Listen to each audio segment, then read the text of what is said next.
Maayong adlaw mga busing. Adlaw daron nga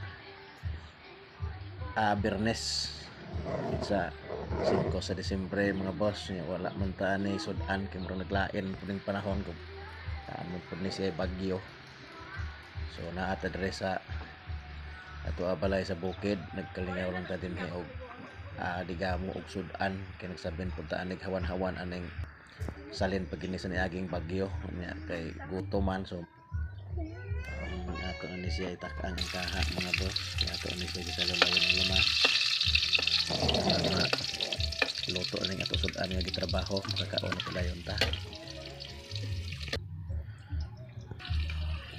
Ilunod ang atong karne sa manok.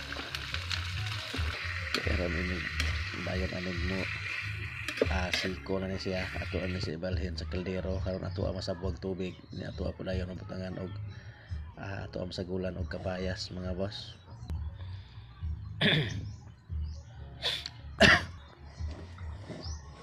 Dili siya ito trabaho on ron ini kahuman ato aning ato gitrabaho kahuman tagkaon. Hapit na mga boss, hapit na siya mo bukal aron masusuhot na siya mga lamas sa iya karne. Kaon na po dayon ta. Okay mga boss, aping ta sa nanay.